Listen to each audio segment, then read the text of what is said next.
One is a strange fantasy adventure scrambling to assemble a plot from its source material. The other, an animated reference fest that's perfectly content with staying in its own lane. Super Mario Bros. They Remade It.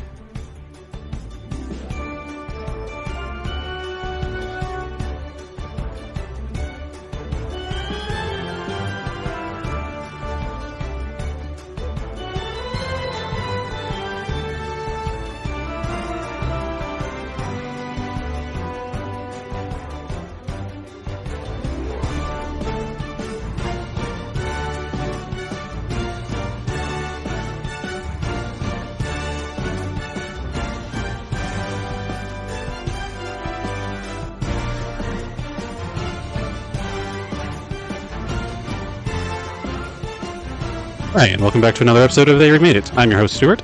And I'm your host, Jacob. And on the forefront, I'd like to apologize if my energy seems lower than normal. I have been cursed by some old plagues of sleeplessness, so my body wants to collapse at all times, and I am surviving off of a combination of caffeine and ADHD medication. So my energy is going to be interesting, shall we say.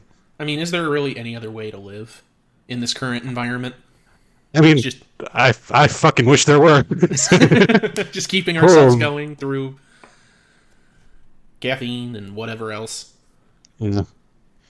Oh, man. It's days like this you kind of got to recognize like why folks back in the Victorian era just casually did cocaine on a regular basis and was considered a prescribable drug. It's like, oh, I get it now, because I'm currently on diet meth, so. What an age what a time to be alive, they say. The Neo-Victorian era, or Gilded Age, I guess would be better, since Victoria was only one little aspect. I'm going to get onto a whole history tangent. Go ahead. You can go ahead and give what you've been watching this past period. Sure, instead of you going on giving your history, I'll give mine. Yay. I've got a couple varied things. I watched watched some movies here and there. For playing, I've kind of been all over the board, which I usually am. But I finally picked up Terra Nil and have gone through it. I have pretty much completed it at this point. There's just a couple of bits and things that I have to go back and do. Are you familiar with this game at all? I am not, I think. I don't think, at least. So Terra Nil, I think it's only a month or two old now. It just came out. It's a city builder, but in reverse. Like, you're not building a city, you're bringing the environment back. And restoring different biomes so that animals can come back. And, you'll place devices to reseed the ground and then water it so that things grow. And you place beehives for specific environments so that flowers can bloom. And then you have little ships and drones that you have to direct around to reclaim this technology that you've placed so that you're not leaving a trace.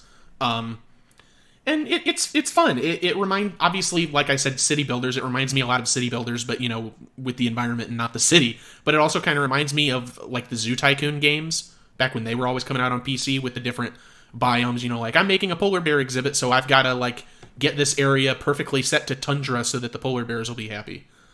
So there's some environmental puzzle solving to it as well. Ooh. Yeah, I'm seeing a trailer of it now. Just not with sound on, obviously, but Sure. I like it. I think it's a lot of fun. I've had a good time with it. I wish there was more. There are only 4 stages, and each one takes about an hour. And then once you finish, there's a revised, slightly harder version of each terrain. So there's about 8 stages, 8 hours worth. So I mean, overall, that's a decent amount of content for a game, I suppose. I wish there was a little more there, but yeah. what is there I enjoyed, I had fun with.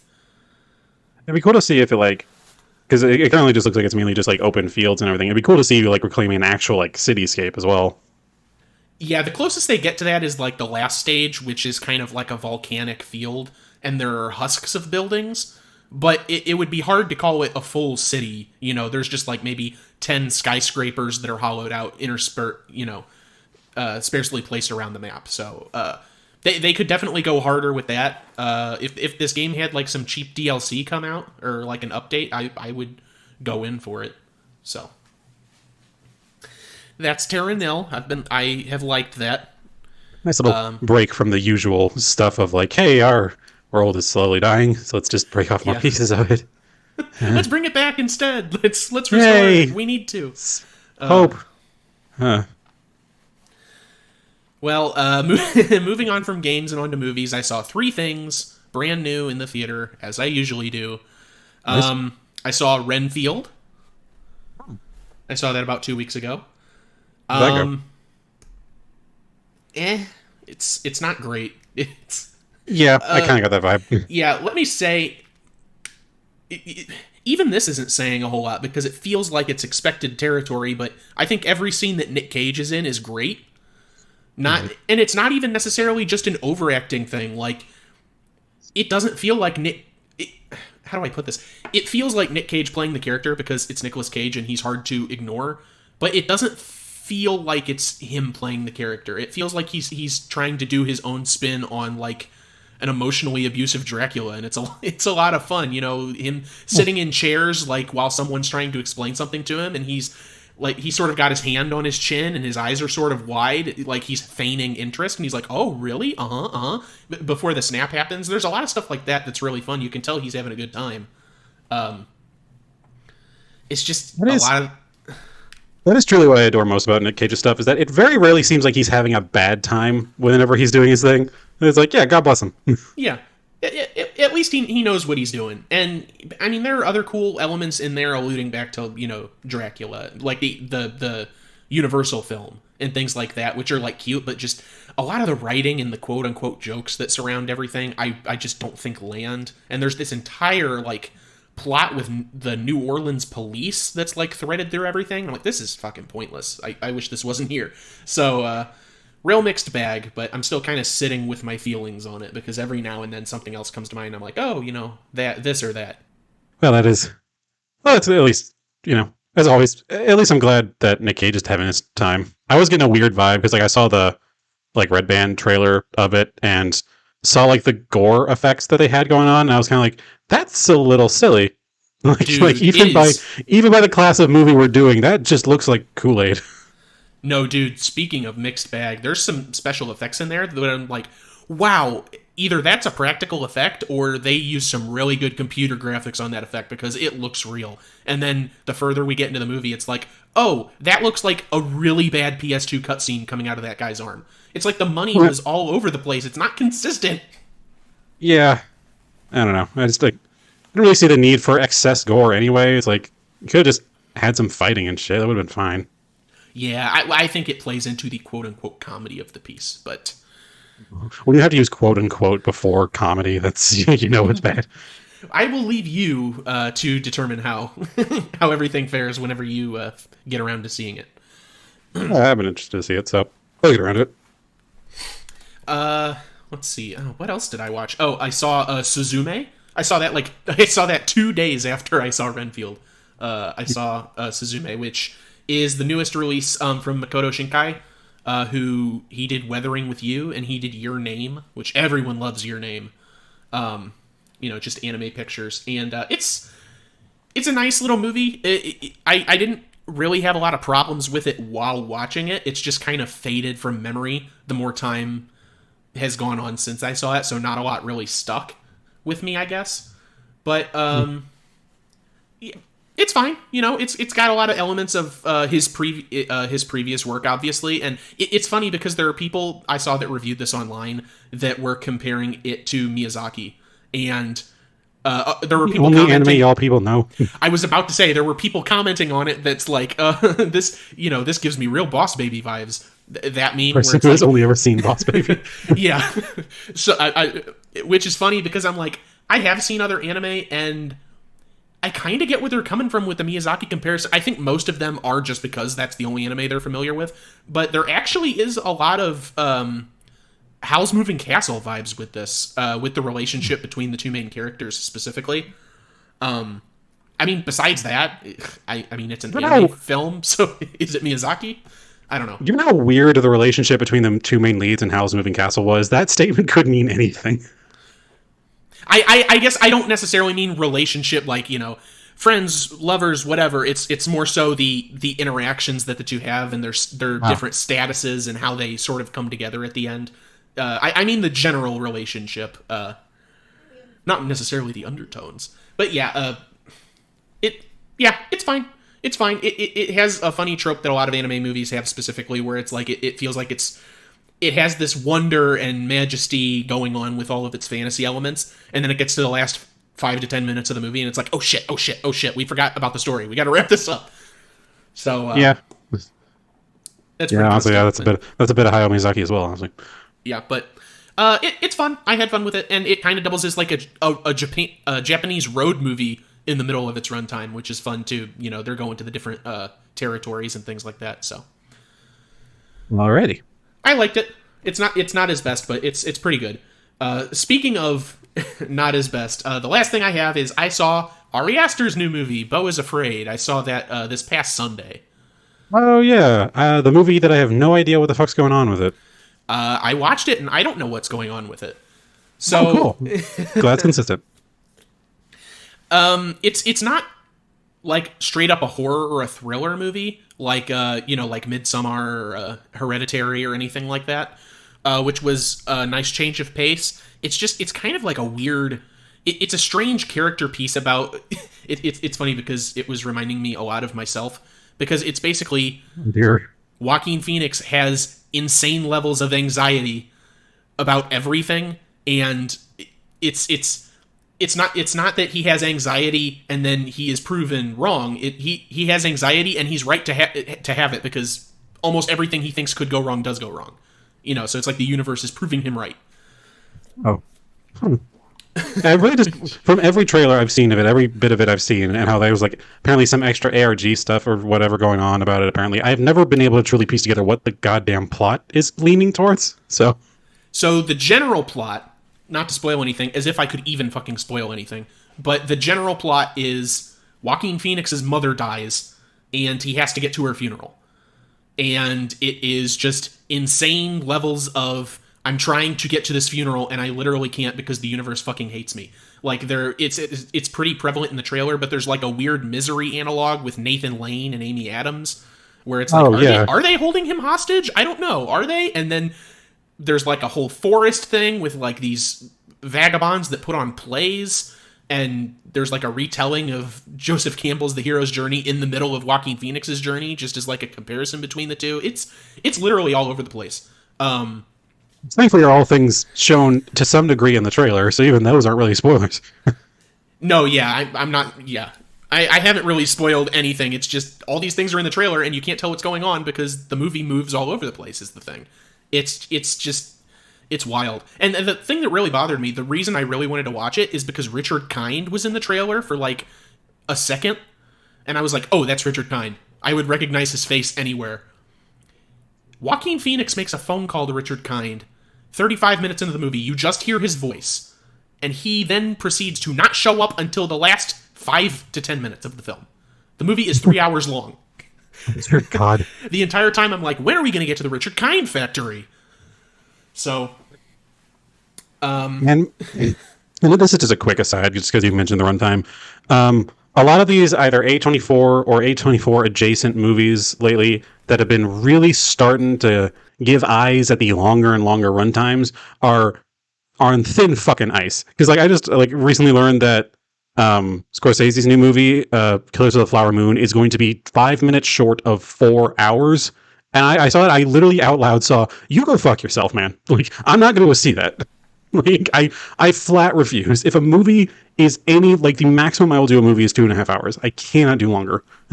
Or else you got to break it up. Yeah. Or else I got to break it up, because it's like like, my God. There's no business doing that. I mean, I get that, especially with this. Like, if honestly, like, for Beau is Afraid specifically, I'm like, if you could just cut down the theater troupe in the forest scene by like 10 minutes, then that would be fine. It goes on for, I think, way too long. So obviously, you know, there's things you can do here, things you can do there to trim it down, and I don't think you would lose anything from the movie. I don't think you would lose the message. I think people are just getting out of control, and runtime, I think to a degree, not entirely, but I think runtime is starting to be associated with quote unquote prestige pictures, where it's like, well, if it's longer, it must be good. Which is also what I believe the makers of the more recent God of War games were thinking with their thesis. It's like, this game could have been a third this length and still gotten the point across. Yeah, I agree with that. All that to say is that I enjoyed Beau is Afraid for the most part. I do think that the runtime was a little out there, and I think it's too vague. I understand what they're trying to get across, but there are literally things in the movie that I can't decipher that I don't ever show up again, and I don't know if they had a point other than to be weird and off the wall, which if you want to do that, that's fine, but, I'm not going to say, wow, everything came together so beautifully, it was a masterpiece. From what I've seen, I do think that this is his weakest output so far, but that isn't to say I dislike it. That is to say I completely 100% understand why other people might not like it. Or might not like it. I understand why other people definitely don't like it, because I've seen highs and I've seen lows when it comes to reviewing Beau is Afraid. So, across the board. It's like, it was funny when Everything Everywhere All at Once was weird and eclectic. It doesn't have to be everywhere.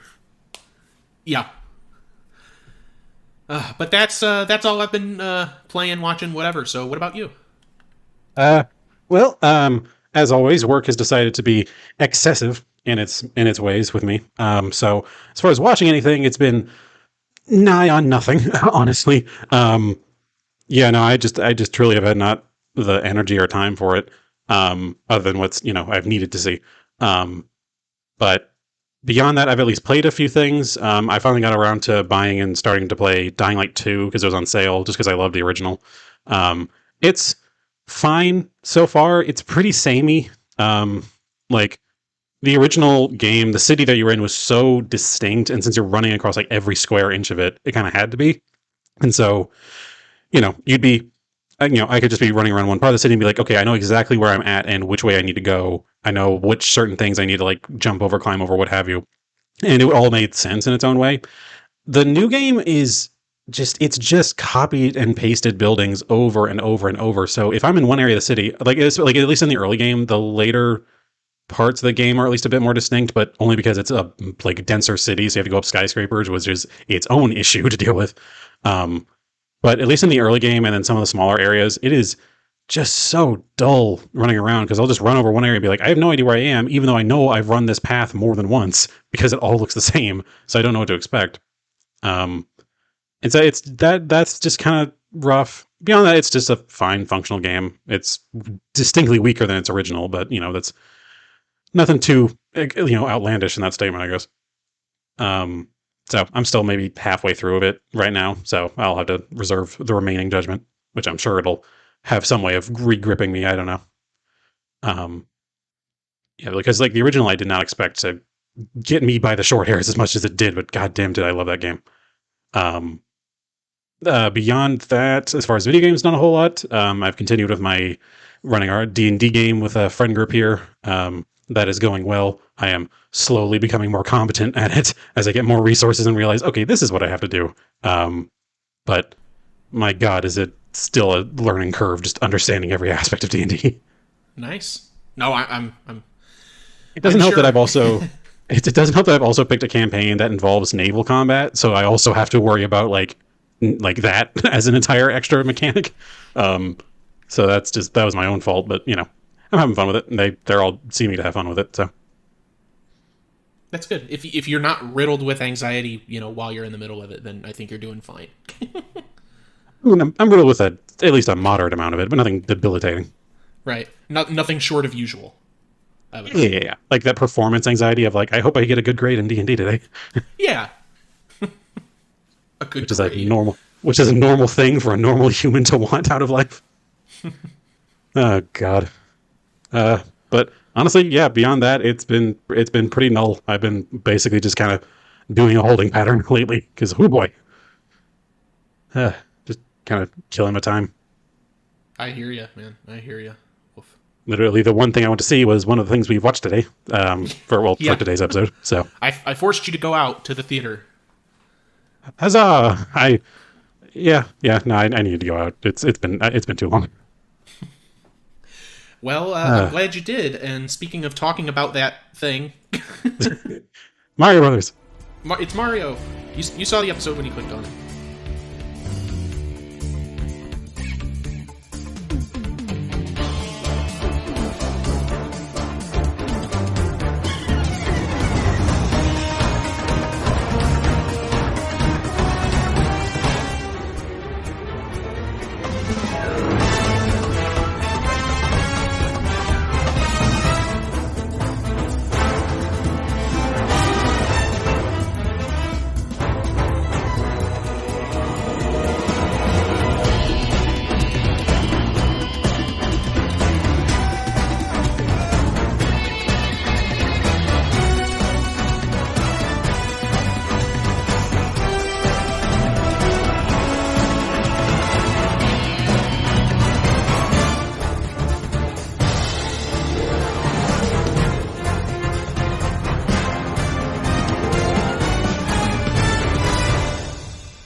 Firstly, we'll be diving into the plot of the 1993 Super Mario Bros., directed by Rocky Morton and Annabelle Jankel. Live action. It should be worth stating about this. Yes, this is the live-action one. Following the impact of a meteorite into the Earth 65 million years ago, the universe is split into two parallel dimensions. Surviving dinosaurs escape into the new dimension, evolving into a humanoid race and founding the city of Dino-Hatton. In 1973, a large egg and rock are left at a Catholic orphanage, and the egg hatches into a human baby girl. I need to interrupt and to remind the people that are listening, yes, this is in fact the Mario movie that you are listening to. From that opening paragraph. They heard about the egg and they thought it might be Yoshi, but no. No. Baby girl. 20 years later, Italian-American brothers Mario, played by Bob Hoskins, and Luigi Mario, played by John Leguizamo, work as plumbers in Brooklyn, and are close to being driven out of business by a construction company run by mafioso Anthony Scapelli, played by Gianni Russo. Luigi meets Daisy, Samantha Mathis, an NYU archaeology student who shows him that she has been excavating for dinosaur bones under the Brooklyn Bridge. There, they witness Scapelli's men sabotaging it by leaving the water pipes on. Mario and Luigi fix it, but Iggy, Fisher Stevens, and Spike, Richard Edson, henchmen and cousins of the Dennis Hopper-played President Koopa, kidnap Daisy after mistakenly kidnapping other girls, including Mario's girlfriend Daniela, played by Dana Kaminsky. The brothers pursue them through an interdimensional portal to Dino-Hatton, where they lose track of Daisy and the Rock, which is stolen by Big Bertha, played by Francesca P. Roberts. Should be noted, I accidentally left that out. Big Bertha is the bouncer at the Boom Boom Bar, because I'm sure that means everything to you. Daisy learns she is descended from dinosaurs and the long-lost princess of the other dimension. Her father was overthrown by Koopa, and her mother, the queen, was the one who took her to Brooklyn. Iggy and Spike realize that they lost Daisy's rock, which is a meteor fragment that Koopa needs to merge the worlds. They believe only Daisy can do so because of her royal heritage, of course. Mario and Luigi escape prison and go to rescue Daisy, aided by Toad, played by Mojo Nixon, a good-natured guitarist who was devolved into a Goomba, which is here a semi-humanoid dinosaur, as punishment for a protest. Daisy's own escape attempt is aided by Yoshi, a pet of the royal family. A pet of the royal family. I'm surprised that you lasted this long. And Iggy and Spike, who were mentally evolved to become intelligent and decided to turn on Koopa, also assist.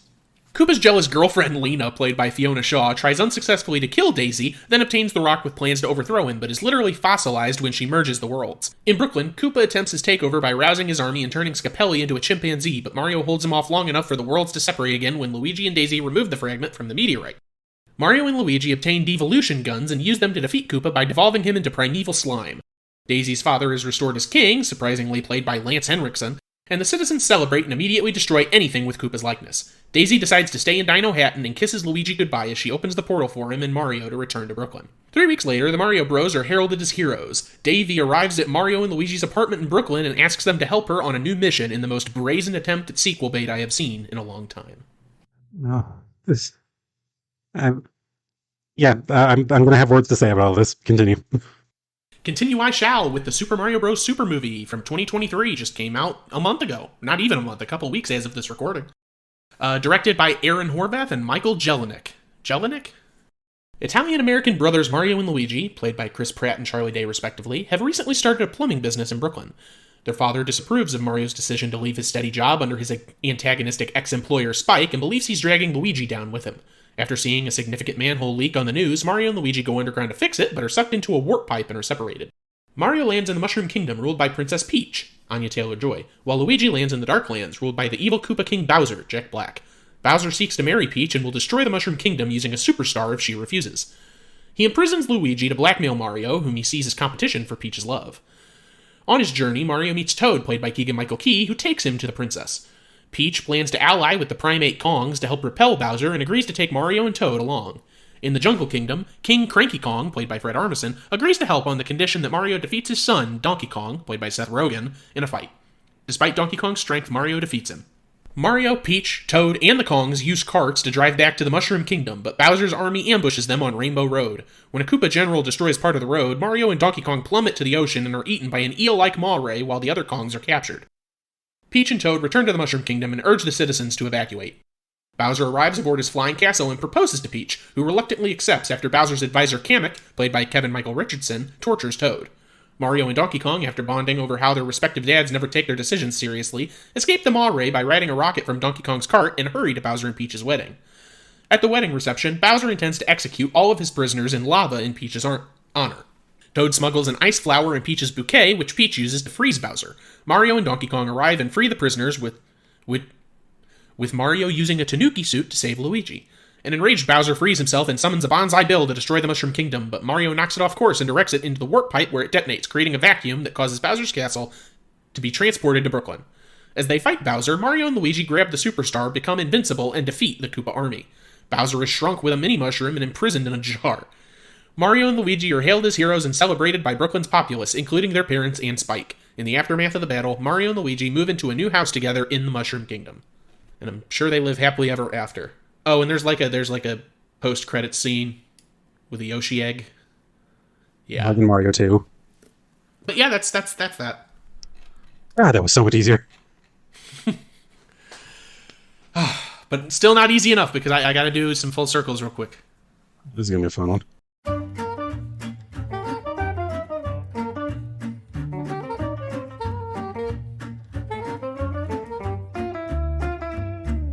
So let's get right into it. Dennis Hopper was King Koopa in 1993 Super Mario Bros. He also played Moon in 1969's True Grit, and he was Billy in 1969's Easy Rider. Yeah. Francisca P. Roberts was Big Bertha in Super Mario Bros., and she was a passenger in The Odd Couple 2 from 1998. Frank Welker, I will not go into. We have covered him on everything, from Aladdin to The Grinch to 101 Dalmatians to Independence Day. He did creature voices in Mario. Come on, it's Frank Welker. He gets around. Gianni Russo was Scapelli in Super Mario Bros. He was also Carlo Rizzi in both of The Godfathers. You know, ignoring Part 3. He was in Godfather Part 1 and Part 2 as Carlo. There were only 2. Yes. I refuse.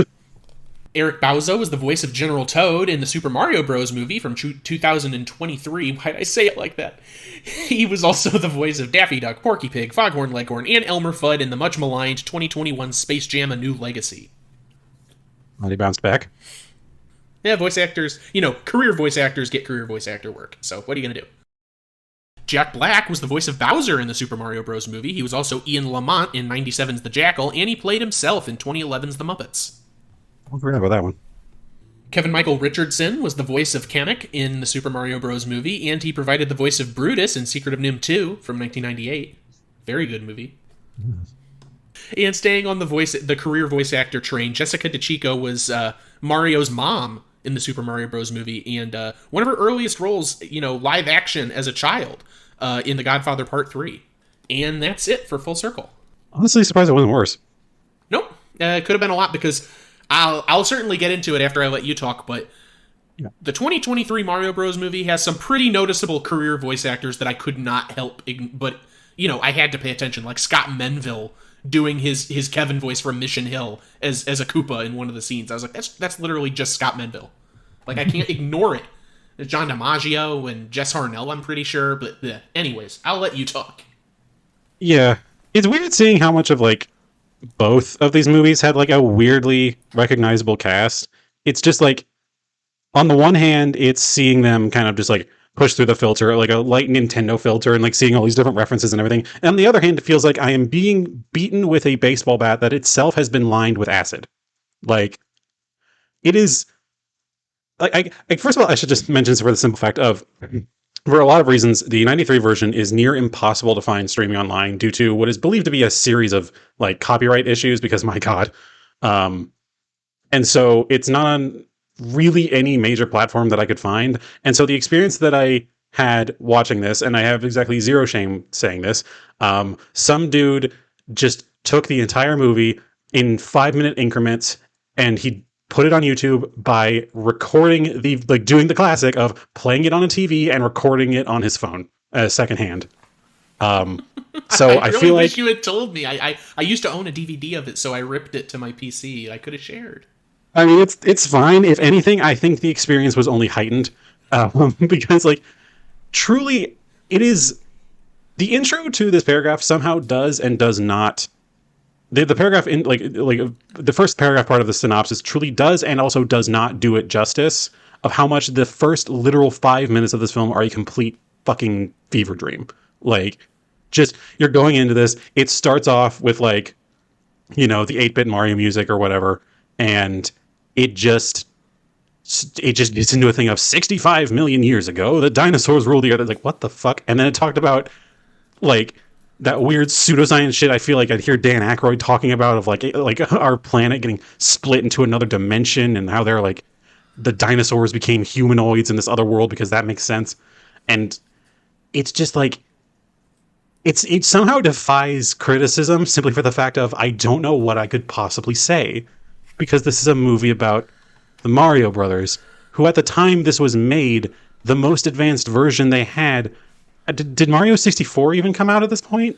No, this is 93. I think the most recent game would have been Mario World, right? I don't even know if Yoshi's Island had come out yet. Like this is technically our first true 3D rendition of the Mario license. And I don't know what I could have expected, but it wasn't this. It truly was not this.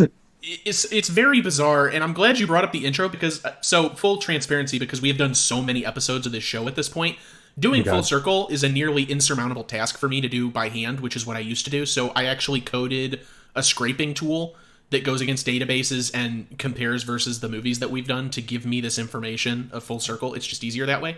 You describing the intro of the movie, 93, let me know, my tool fucked up and it missed one.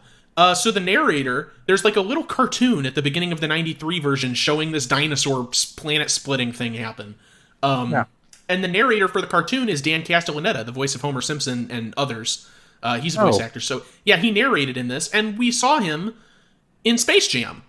Not doing voices, but as himself. He's at the basketball game when the Nerdlucks are scouting basketball players to steal powers from. So I need to improve my tool, it seems.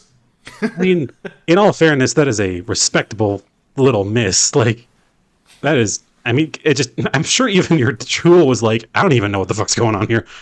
It's unacceptable.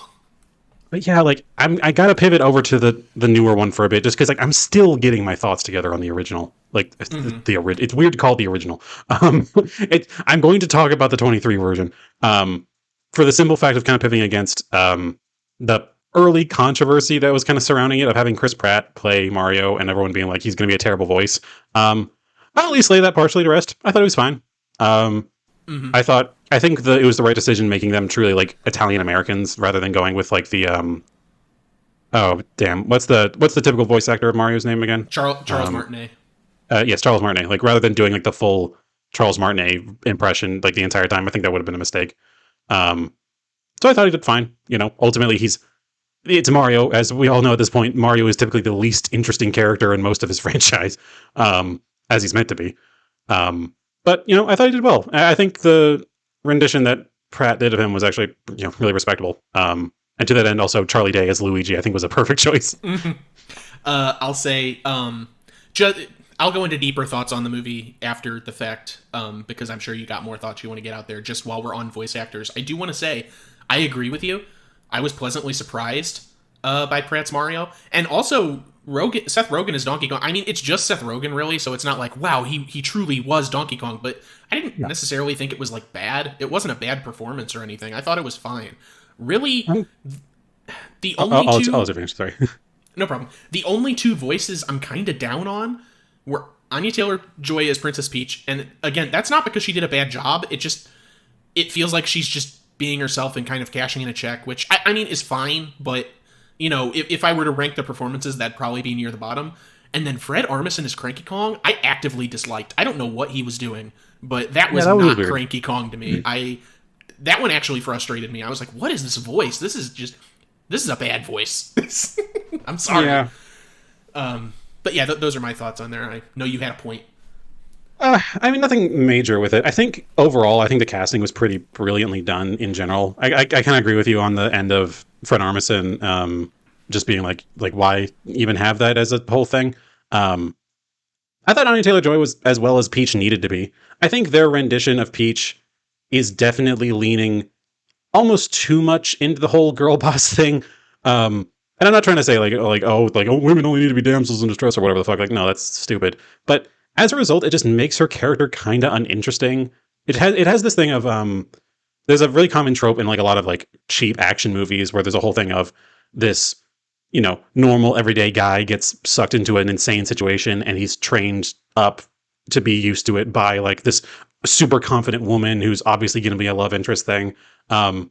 and it just means that this woman character is pretty just kind of paper thin as far as her character goes, and it's just really meant to be just a analog for the main character to kind of get up to speed. And I didn't expect them to do that here, honestly, but they did it to a T. Well, there's a weird bit to sort of go to that point in the movie where there's this whole segment which oh my god. So it's a training segment with Mario, and the only reason they have it in there is to have an excuse to have like some form of platforming in the movie, even though they literally did that at the beginning with him and Luigi running through Brooklyn. But yes. There's like this platforming thing to train Mario before Peach will take him. And after the fact, he's like, it was so hard going through this, and I still can't get it right. Things are tough. And she's like, I've lived here my whole for most of my life, and that's just what I know. But it was difficult for me too. Blah blah blah. And I was like, there's kind of like a connective thing going on here, which is interesting. But then they to your point, they kind of immediately undercut it with like Mario just being like, you got it on the first try, didn't you? And she's like, I did, but, and it's like, you kind of had something going there. You undercut it for what's frankly a weak joke, and it takes away from a character because it's like, oh, she showed up one day and she's just able to do all this stuff. Okay.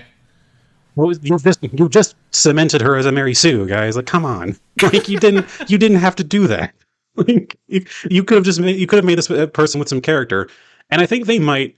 I'm putting it down. I'm putting down money on this right now that they are going to expand on that later in another movie, because they straight up made a vague reference to her parentage at one point, because she just said, like, at one point, they bring up the fact that Mario found this warp pipe in the sewers of Brooklyn, but Peach herself doesn't know how she got there. Like, she came here when she was an infant, and when she talks about that, she is looking up at the sky and saying, there's a lot of galaxies out there. And in reference to, she could have come from a whole other planet. I am putting money down on it now that her mother is Rosalina, or in some ways related back to Rosalina, the main character of the observatory in Super Mario Galaxy, the game. And I guarantee you, they're going to have a movie later on where they go there, where it's going to be Super Mario Galaxy, and that's how it's going to get touched on.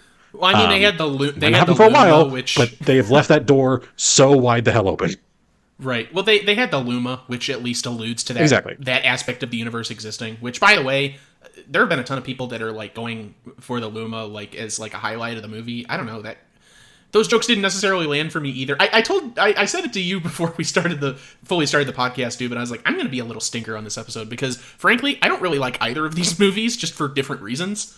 It's been very difficult for me to pick which I like more. Overall, I think that the new Mario Bros. Movie is just technically better, but do I enjoy it? Frankly, not really.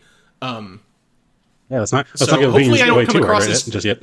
Right. Well, hopefully I don't come across as too negative either, because I don't really want that to be my viewpoint. I'm not taking a hard stance that I hate either of these necessarily, because there's actually some things I like about the 93 Mario too. It's just overall, I'm really kind of on both of these, and a lot of people are loving the new Mario movie, and it's hard to match their level of enthusiasm. Is I'll say, I guess. So we get out of the trough that is the pretty level-headed experience of the 23 one. Let's pivot back to the 93 version and ask what the fuck was going on with the whole thing of the king had been turned into literal fungus.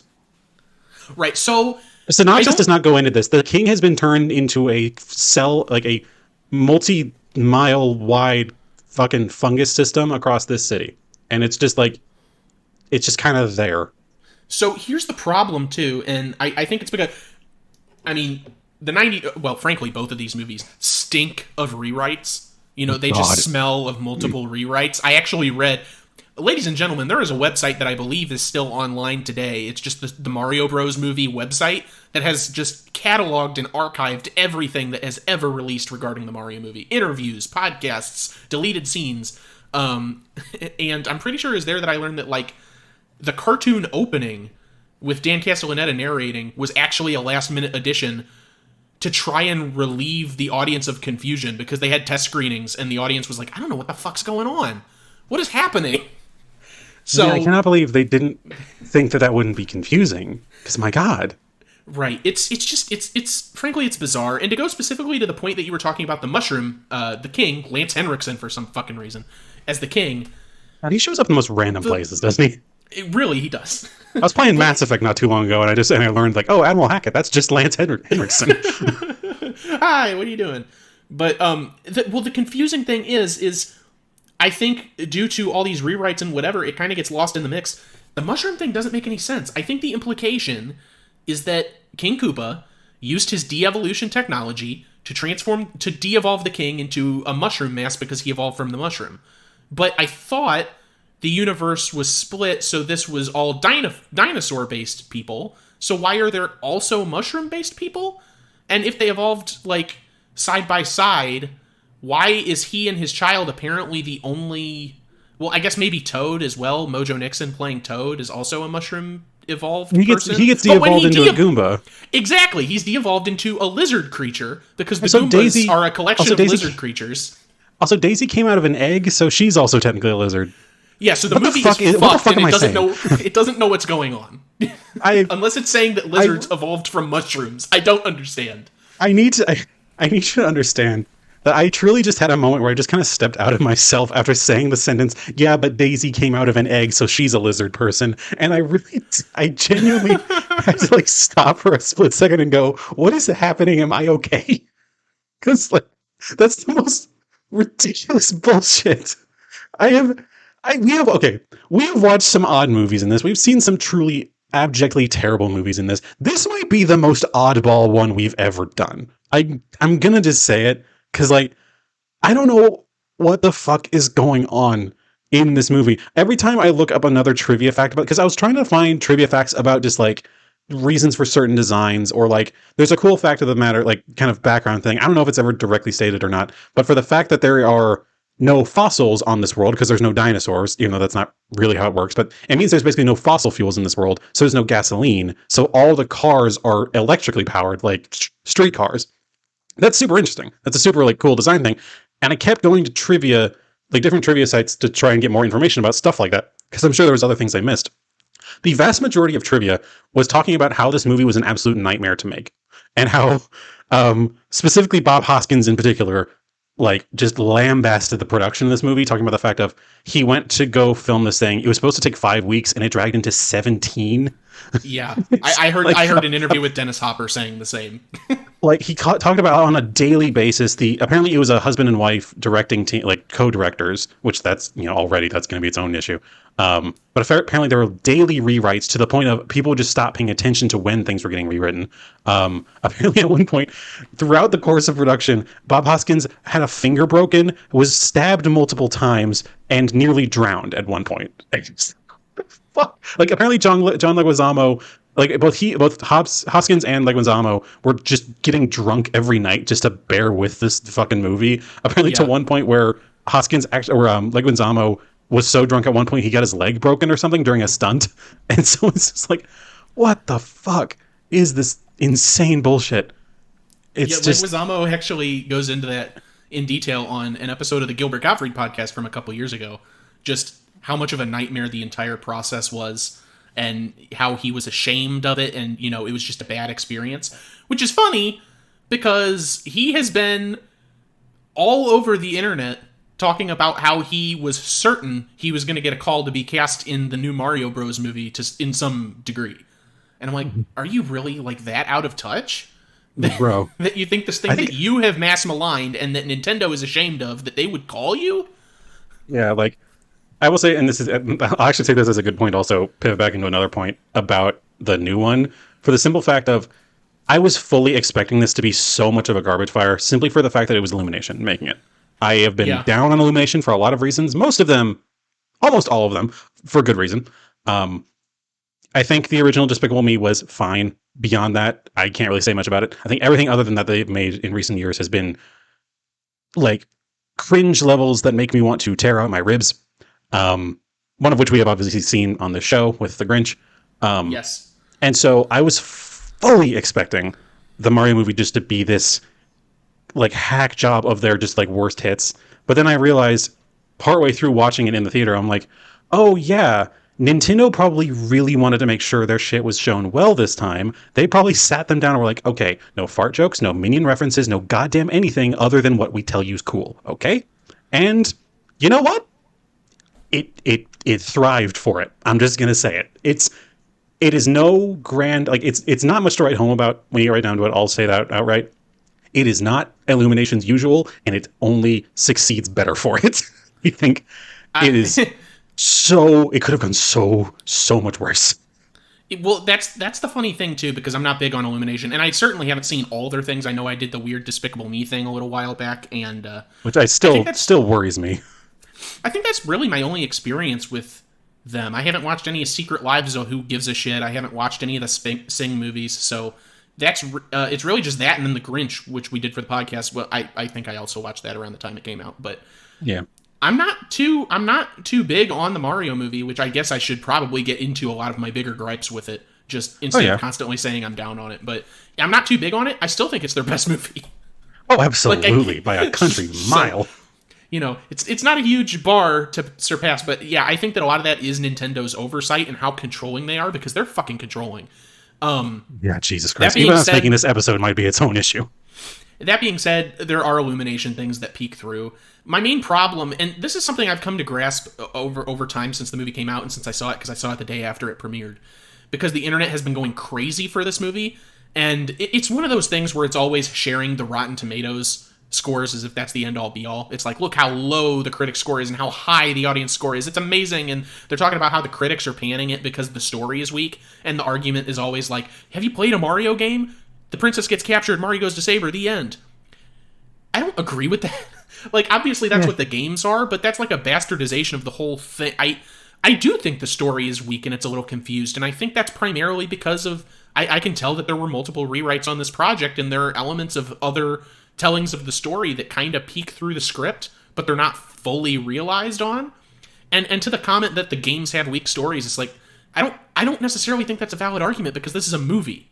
It's an adaptation. It's supposed to be different. Just because the games are that, like, if there was a Pac-Man movie and it was just, going screen to screen, eating dots and running from ghosts, and that's all it was, I wouldn't be like, well, what did you expect? It's Pac-Man. Yeah, it's a movie of Pac-Man. To be fair, and to play devil's advocate here, we have also seen what happens when they try to make an actual plot in the form of the 93 version. Right, and that's true, but I think that there's a good way to do it and a bad way to do it, and I'm not claiming that I know the right way to have adapted the Mario movie, and like I said, I think overall it's like fine, especially as a kid's movie, but it's just, I think that they could have done more things with the story itself without going batshit crazy like 93 did in some weird nonsensical way. Like, I'm not asking them to explain the lore, just flesh out some of the, like, for example, because I'm talking in circles basically, the dad stuff. First of all, this is just me, my personal opinion. I'm sick of dad stories. I'm sick of my dad doesn't believe in me stories, especially with animated movies. But the thing is here, I don't think they... I don't think they go far enough with it. I'm like, either commit to it or get it out of the movie. Because it's really just... It's really just one line that Mario's dad, who is played by Charles Martinet, one line that Mario's dad says to Mario that upsets him, and then... Cranky Kong is kind of an asshole to Donkey Kong, but if you know his character, he's supposed to be an asshole to everybody because he's old and crotchety. His name's Cranky, for God's sake. Yeah, that doesn't really go anywhere. I think if they turn their focus more to, this is a movie about brothers that have a strong bond, then that would have worked better. But they kind of shoot themselves in the foot because they separate Luigi from Mario for the most of the runtime. So that you can get the inner view of, like, him being captured, I guess, and so that Mario can interact with Peach. Like, I understand why they did it.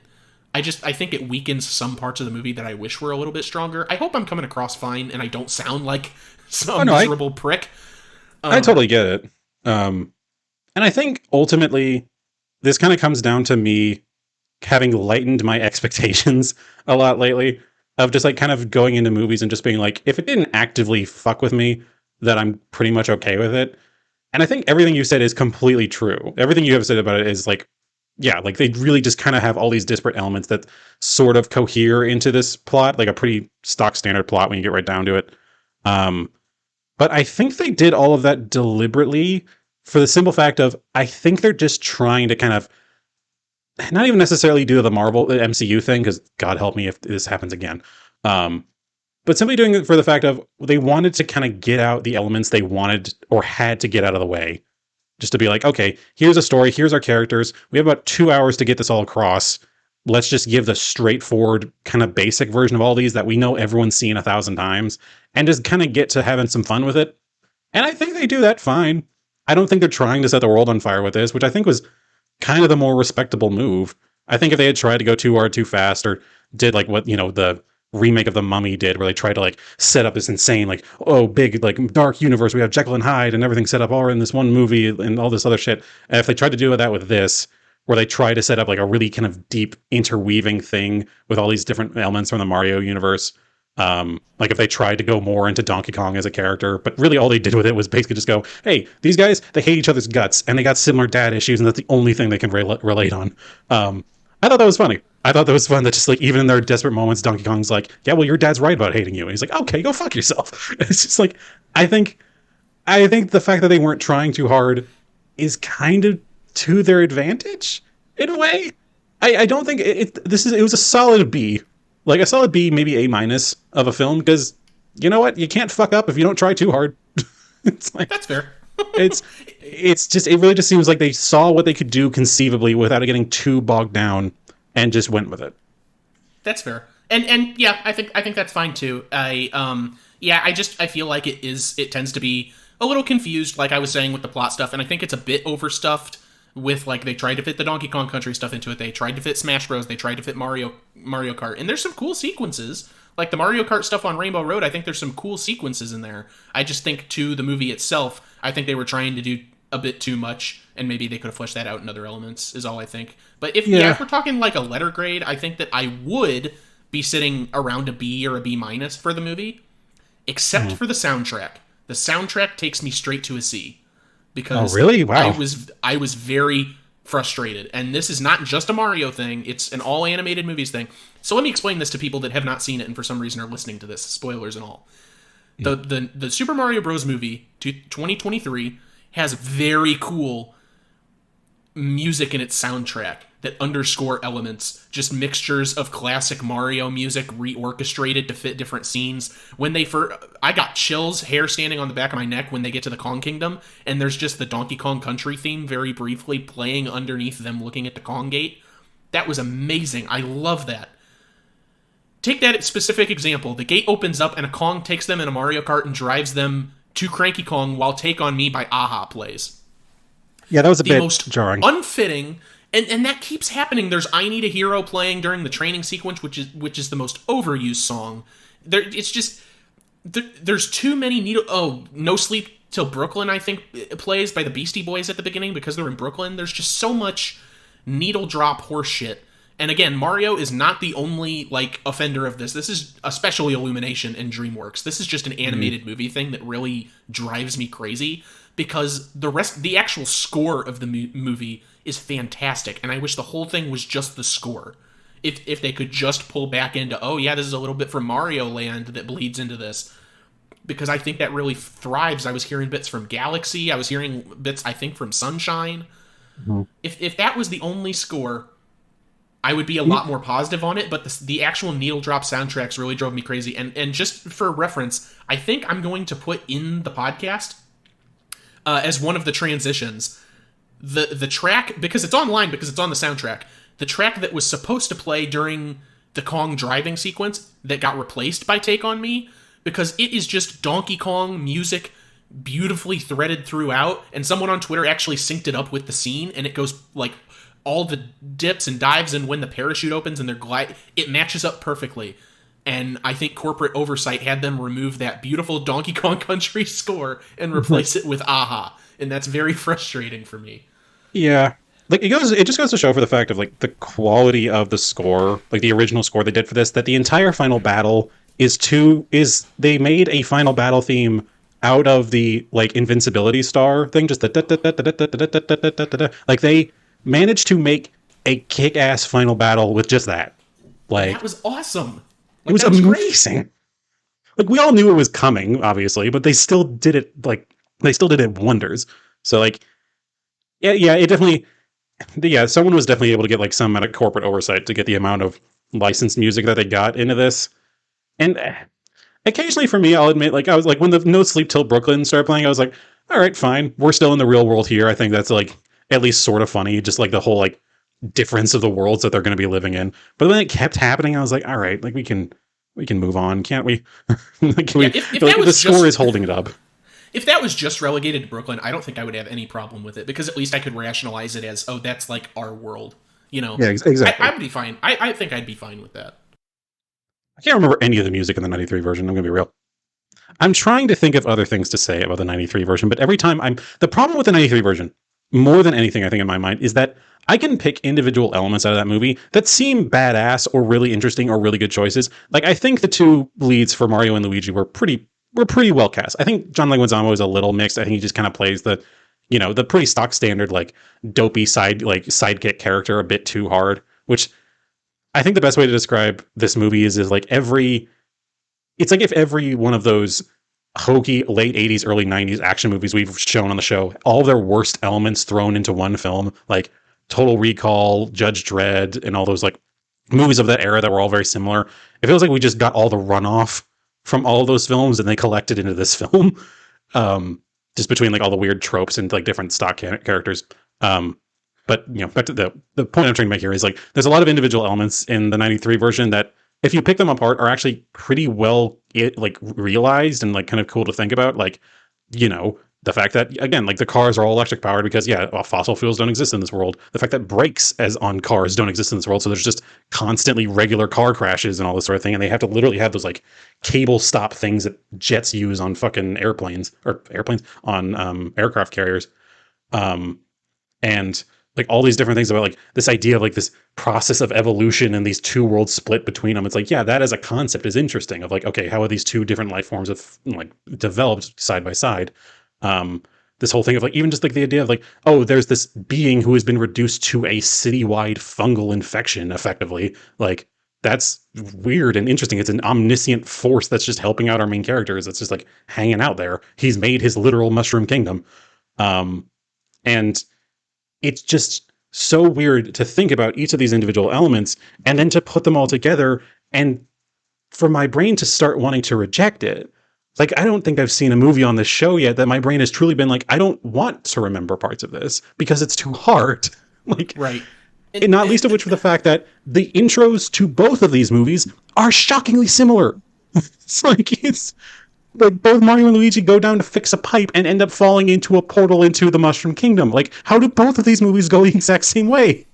I guess it's easy to surmise, because they travel through the pipes and they're plumbers. I guess. I guess. But I didn't think it's like, how is there already a stock standard Mario isekai? The thing is too, the weird thing is that both of these movies have references to Mario history. Obviously, the new Mario has a lot more to go on because I think, obviously not much had come out by way of Mario for the 93 version. You had the first couple games, the Lost Levels in Japan, and then Mario Land on the Game Boy had come out by that point because Princess Daisy exists, right? So, there's not much. They never explain why it's Daisy and not Peach. I think it's just so that Daisy can be with, like, Luigi, and so there's not that weird thing going on. I think so, which is kind of frustrating to me because when you get right down to it, the 93 Mario movie is not a Mario movie. It's a Luigi movie. Mario is, like, the sidekick to the plot. Like, he's the only one who seems competent, but that's the thing. In a movie, the pure competent one, my God, he takes the position that Peach has in the 23 version. Of the purely competent one who trains the incompetent one. What the hell? And also, like, they have a weird relationship, too, because they're not actually brothers, which I think is just to explain why Luigi is not Italian and he's John Leguizamo. I don't know why else they would do it. Maybe it's the age discrepancy, but he's like, Mario found me and he took me in and he's like my brother, but he's also my dad and my uncle and like my son and my dog, like all this weird shit. But then they also have the same last name? Like, did they make that up? Did Luigi just take his last name? It's a weird choice with doing the Mario actually being their last name thing. Like, I know it's the Mario brothers, but like that's not the point. Yeah, that's very odd. But, I completely got sidetracked. The reference thing, though, it's interesting because the 93 version has a ton of references to the games, what little games existed. They just don't know what to do with it because the people in charge of the movie, like, they aren't playing Mario. They're like, what the fuck is Mario? Like, I just know that it's popular. Like, I don't know what it is. So, like, King Koopa's henchmen, basically, are Spike and Iggy. One of them, they're called King Koopa's cousins, even though in the game, Iggy is a Koopa kid. It's not necessarily known whether that's like an actual child of Bowser or what, but he's a Koopa kid. I think in one of the official books it actually states that Bowser adopted him. Okay, well there you go. It's some sort of childlike thing. But then instead of naming they already know Iggy, at least somehow. But instead of naming the other one like Morton Jr. or Lemmy or Ludwig or anything, they name him Spike.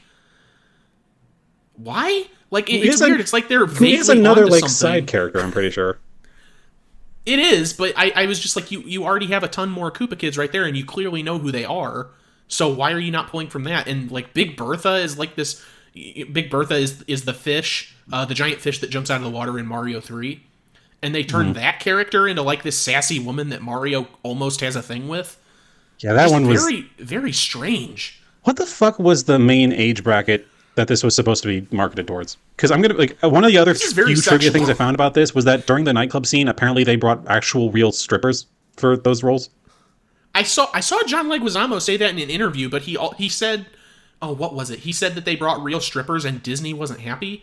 And I was like, what does Disney have to do with it? But like what? Yeah, I did hear that or read that. But regardless or not, there are, if they're real strippers or not strippers, I feel like that's kind of the brass tacks of it's kind of moot.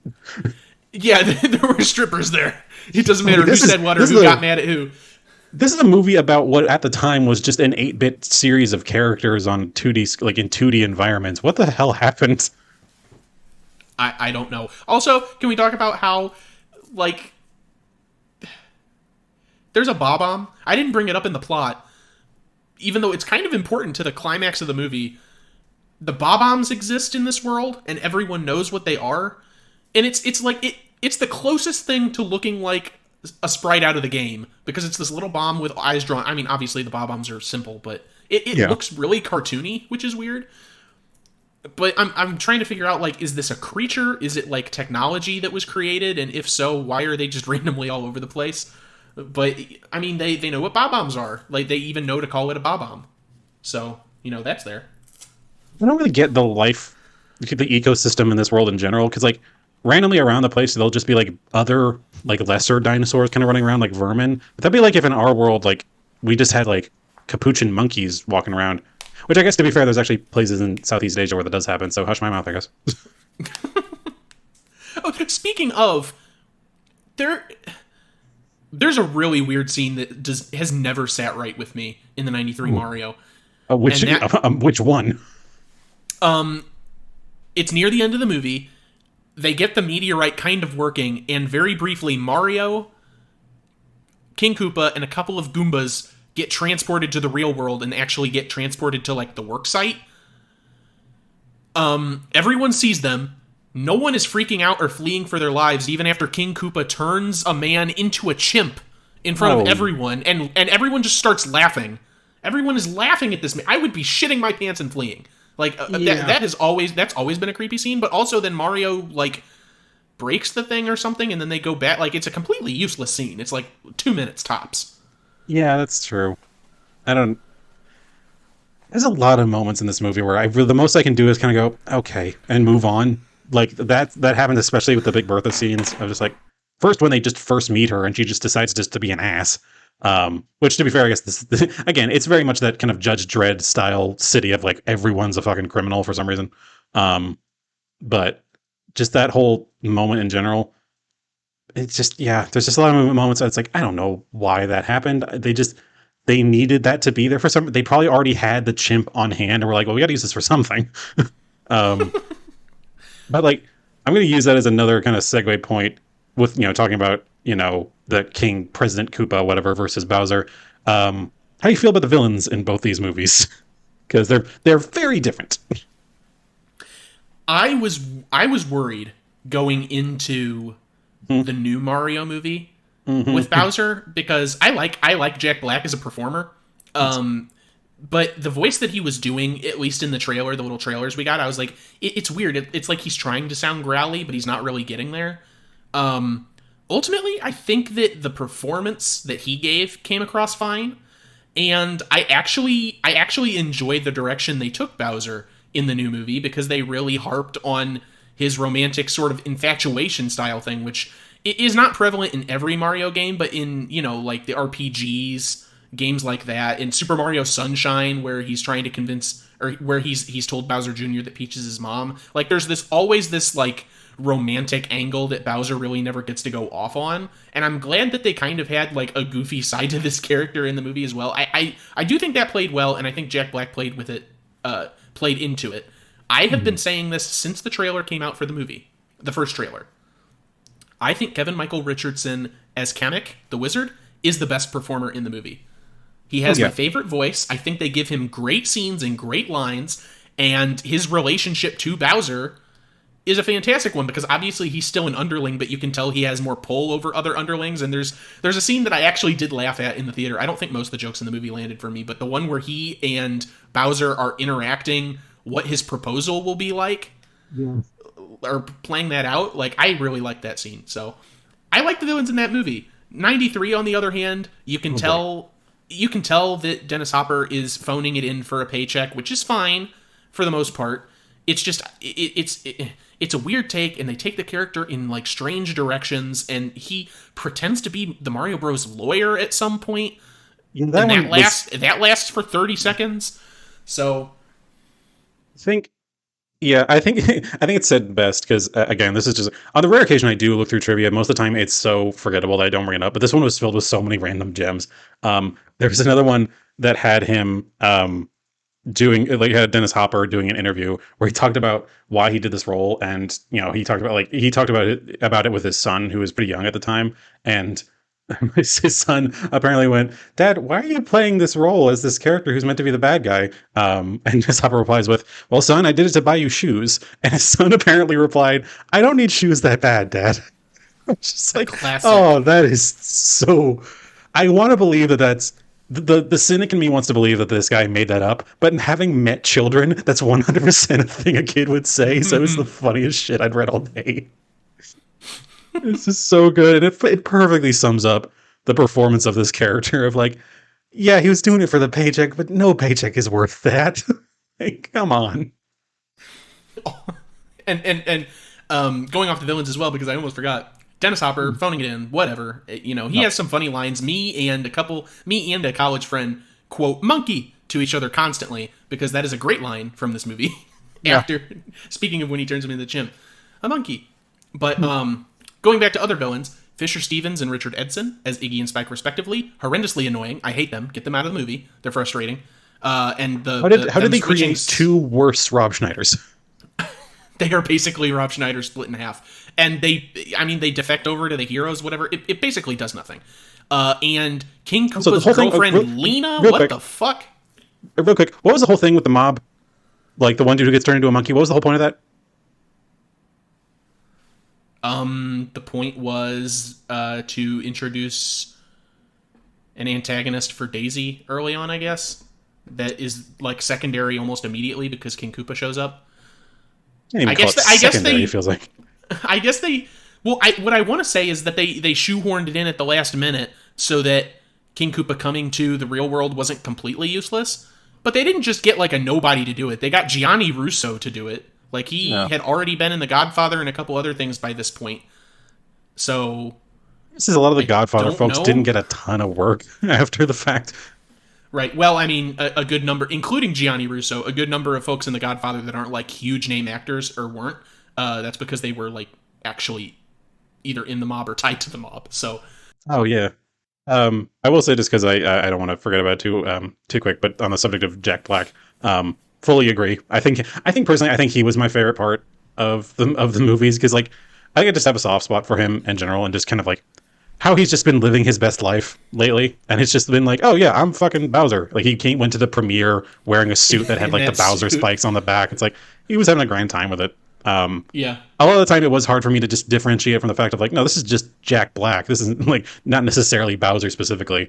But I definitely agree with that. The point of it felt nice being able to show kind of this just goofy side to this villain, because his whole thing hasn't been like truly world domination or this other shit. It's just because he has this obsession with Peach. And I just thought that was really funny. Just it truly just set the bar whenever just the first scene we see him, like after having gotten the Power Star and everything, was them, like all his minions at a like metal, like a heavy metal concert with all the Koopas playing and everything, and them just all of just being, rowdy and all this shit, and him just going, and now I shall use my power to create a fairy tale wedding, and everyone's like, why? It's just like one dude just goes, why? That was so fucking funny. That That's was like one actually of the. who I was. Oh, you go ahead. That character that's specifically like calling him out why this and that, and Bowser turns him into a dry bones. Yeah. That's who I was talking about before. That character is clearly voiced by Scott Menville doing his character Kevin from Mission Hill. Oh. There are a couple of voice actors in the movie where it's just, all right, we're gonna fill out the cast. Get John DiMaggio, and it's like, okay, if you're getting John DiMaggio to do something, I'm either hearing Jake the Dog or I'm hearing Bender. Like, there's no, like, that's all I can hear. And John DiMaggio was like one of the uncles at the dinner table. He was a member of Mario and Luigi's family. Oh like, shit! Yeah, okay, yeah, I know. I think I know. Yeah, so there were a couple things, and I don't necessarily think that's bad. I just think I'm so poisoned at this point by animation because that's like one of my bigger interests or hobbies. A lot of voice actors I can just pick out pretty easily at this point. And with, just the characters they were trying to fill out the cast with, I had a lot of instances of that. Yeah, I think. Yeah, yeah. I think everything, like I said before, I think everything they did with the characters they had was about as well realized as they could have done. As always, I think that characters outside of Peach and Mario had the most amount of character, just because, like, again, that's pretty normal. I think that's just on the manifesto for Mario games of Mario and Peach are pretty bland, and I think that's the point. Everyone else is allowed to have their own shit. Like Luigi is allowed to, have his own little hero's journey kind of going on in the background. We're allowed to have this Luma just kind of espousing very positive nihilistic thought, or like, should I say, very negative nihilistic thought, but done in a positive outlook. Which was vaguely funny for me. I think it's just because I have depression. But I think there's a lot of different bits and pieces that I just kind of liked. I just liked how much Donkey Kong was just like, "Hey Mario, fuck you." It's just like, I think that especially was a thing that Nintendo probably came forward and was like, "Listen, I know there's probably going to be a thing of like, oh, they learned to reconcile their differences. No, these two have always, since the day they met, hated each other's guts. We are not having any kind of real friendship here. They are at best convenient for each other." And it goes to wonder, like you were saying earlier, how they'll expand on that. Because, yeah, like I said as well, something else that didn't really land for me, I guess, is there's like a teaser at the end credits, and it's zooming through the pipes, and it shows a Yoshi egg, and then the Yoshi sound. And my the theater I was in, the audience was like, "Yes, Yoshi, yes." That didn't really land for me because we already saw Yoshis in the movie. There was a reference. They clearly go by Yoshi Island. Right, so I was like, okay, we already have seen these characters. If that literally 3 seconds had not been in the middle of the movie, that I probably would have reacted more. But anyways, that's aside the point. You were talking earlier about like Nintendo Cinematic Universe or whatever. Whether that's a good thing or not. Probably closer to not. But I think it'd be better than the MCU at this point.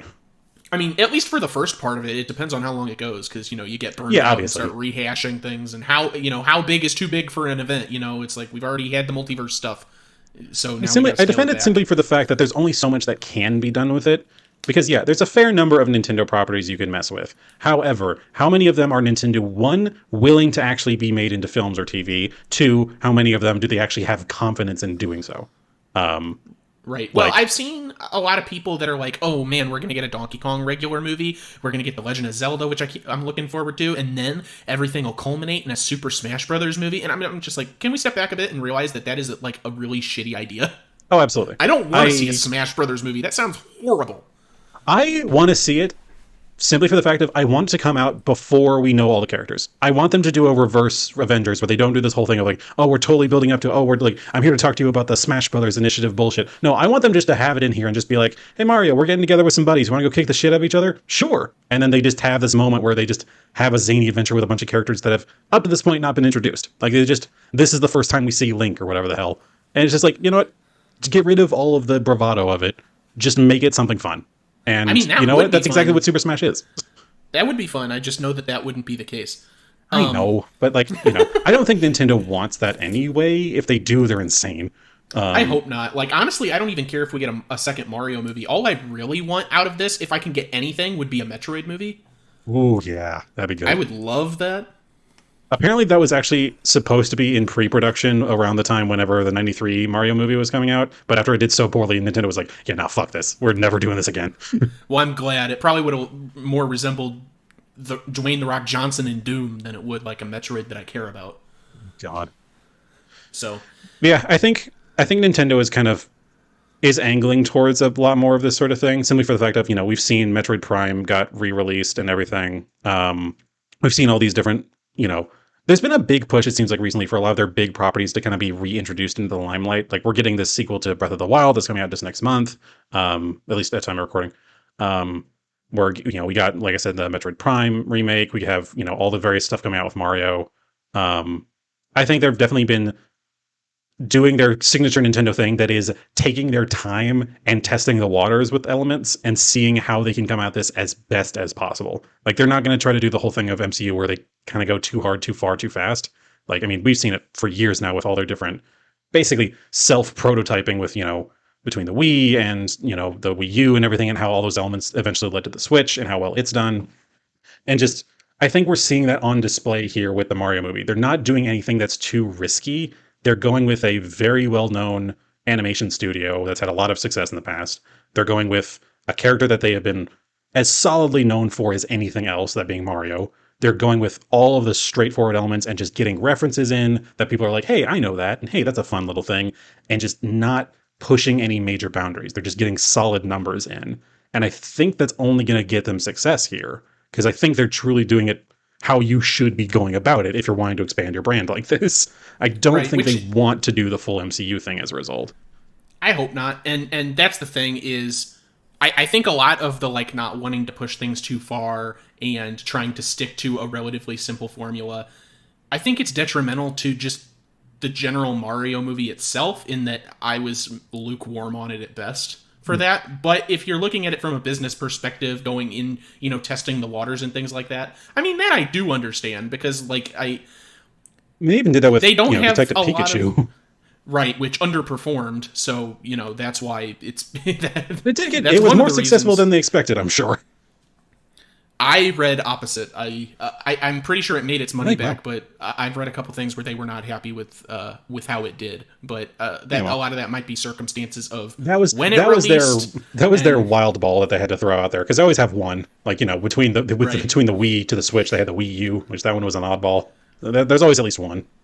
Yeah, but that being said, if that's the case, then if that's truly the case, more power to them. Like I said, I'm still sort of mixed to lukewarm on, the actual 2023 Mario movie, but I don't think it's abysmally horrible. It's just I would have liked it to be more than standard kid fare. As it is, the only thing I got out of it was the score, which is my favorite part about the entire thing. Is that's the only thing that got me excited in the theater, was the score.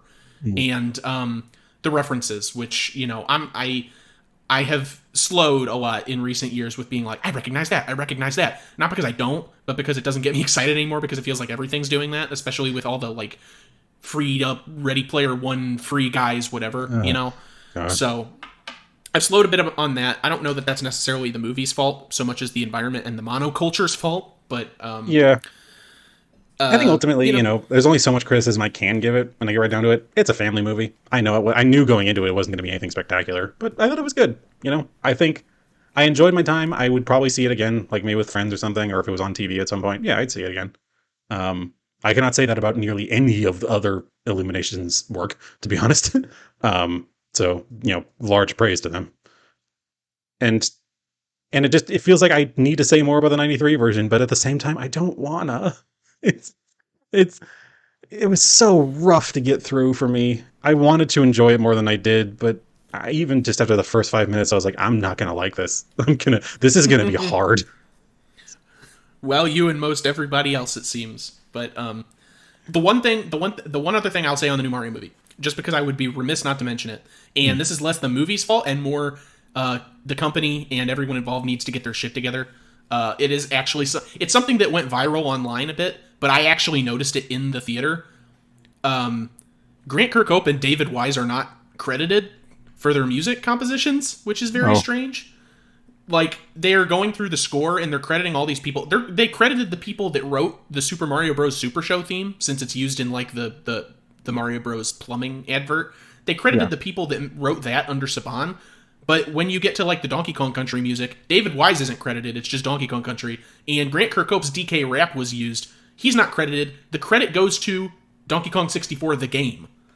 You know, the game didn't write that music, and it's, you know, Koji Kondo's credited all over the place because he's like the Mario guy. It's not like the Mario 3 music was credited to Mario 3, so why was the DK rap credited to Donkey Kong 64? That's just a corporate thing that I think really needs to get ironed out. That doesn't feel like someone missed it. That feels like a weird legal thing that really needs to get solved, because that's someone's work, and that bothered me. They may not necessarily, like, maybe there's just some reason they don't necessarily want to be connected with Grant Kirkhope, just because he's done work that they may not necessarily want to be connected with. Maybe just like even just Conker's Bad Fur Day, which I know like would be a stretch of a slight, but you know, maybe. But he's still he just did music for their Mario plus Rabbids series. He's still composing for Nintendo. So what the fuck? I don't know. So I don't know. I feel like it's so weird. To it. No, he was on Twitter and he was saying, "Well, it figures. I got to the credits of the Mario movie and I wasn't included." So he was upset about it. I think there's like some weird legal shenanigans that must be going on with there, because I don't see how you could miss that otherwise. And again, I just wanted to make sure I mentioned that because it was on my mind. That's not really against the movie. That's against all the people in charge of making it. That's like corporate talk. Get your shit together. Yeah. Which, like, you know, I'm sure a very similar thing times 1,000 happened with the 93 version, because again, I cannot find this motherfucker anywhere. I even looked up online where places were like, here's reconstrain certain movies, and all of them were like, yeah, no, there's a lot of legal shit going around with this one. The only way you can buy it is like getting like used copies or some shit. I'm like, okay, cool. You should have just watched it on like Putlocker or something. Not that I would ever do that. My man, I looked. Believe me, I looked. Like my saving grace, the oasis of oases that has been around since the early 2000s, the like second person filming of the TV screen has been my saving grace once again. It's truly nothing has changed, and honestly, I can't be too mad about that. The 93 version, it reminded me life is cyclical. It might be fucking weird, but it carries on, and I'm fine with that. It's a terrible fucking movie, and I think the new one is okay. I didn't think it did anything spectacular, but I didn't need it to do anything spectacular. So, the approval from me, I guess. You know what? There we go. That's the perfect way to end it. And, you know, if I'm to give my final ranking, I also think that the new Mario Bros. Movie is better. And you know what? After the conversation we've had, I think I like the new Mario Bros. Movie more. I give Super Mario Bros. 2023 a C, and I give the 93 version a D. So, fair enough. There you go. To be fair, the 93 one made me think more about myself. It made me kind of think about the world and all those different things and different aspects. But that's because I felt like I had been abused by the end of it. And you got to be a little introspective in those cases. So, you know, I don't know if that's, you know, like we grow through adversity, but that doesn't necessarily mean it's okay. So I don't know. I feel like I'm just saying things therapists have said to me before now. Well, let's, how about I say things that I've said to our audience before? Yay! Segues, please. I'm trying. Yeah, so we will head into socials. Go ahead and subscribe to us, follow and rate and review on any of your favorite podcasting platforms. We are on Apple Podcasts, Google Play, Spreaker, Podbay, Podomatic, Stitcher, iHeartRadio, YouTube. But we are hosted on, as we talked about last time, we're hosted on Spotify for podcasts, which I think has absorbed Anchor. So it doesn't feel the same. You can also listen to us on Spotify. Yay! Thank you, Spotify. It feels wrong. Feels wrong. We'll figure something out. We'll figure it out. Yeah. You know, go ahead and God bless Anchor. You're gonna get Spotify goons sent to our house. Oh, not like Wizards of the Coast sent out Pinkertons. Did you read about that? Yes, I did. Got to shut down those card rings, man. Jesus Christ! Didn't even know the Pinkertons were still around. You'd be surprised. It seems. Anyway, I can't tangent in the middle of socials. What's wrong with me? Go ahead and send us emails at theyremadeit@gmail.com. You can, talk to us about how your day's going, things you'd like to see on the podcast, potential future episodes that you might like us to cover, because we're always open to listen to those things. And, things we can improve on, things we're doing wrong, things we're doing well. It doesn't matter. Go ahead and send us an email there. We'll have a good chat. Don't be weird about it or anything, obviously. No, I'll send that straight to the spam folder. I won't delete it because I want Stu to see it, but, it's not going to be in the main inbox. And go ahead and follow us at It Remade on Twitter for updates as they say, for updates on when the new episodes of the podcast are going live, episodes that we might potentially cover in the future because they're remakes for full circle diagrams, as they say, that I've put together regarding people that I have covered, or that we have covered, good Lord, on the podcast more than once, and I don't know, things we've been talking about on the show, things we've been watching, playing, and all that sort of good stuff. And that's it for socials, thank God. Holy Lord, we have been blasted by these movies, huh? Yeah, I did Synopsis, I did Full Circle, I'm drained. Yeah, I need a cold shower after this. It feels like just like those moments where you just kind of get through a day and you're just like, man, it wasn't necessarily a bad day, but there was a lot of day to get through. Yes. I need to wake up before I go to bed. Yeah, that's a beautiful way of putting it. Oh my God. Oh man, I don't even have a funny way of wrapping this one out. We just watched two very different ends of the spectrum. Yeah, but I think we discussed it well.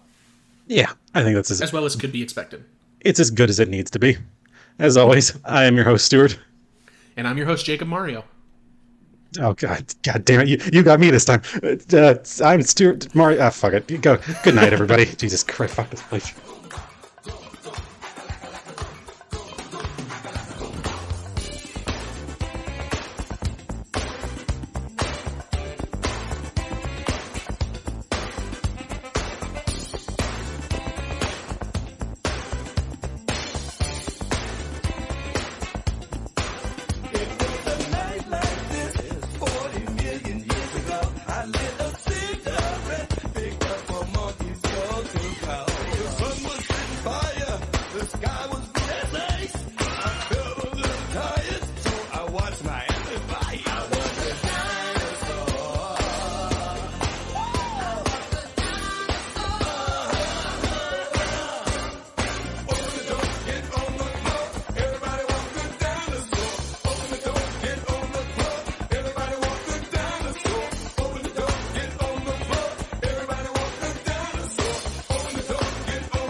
Give me that Devo gun!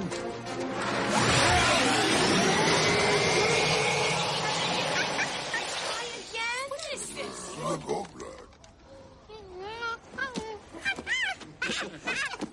Monkey!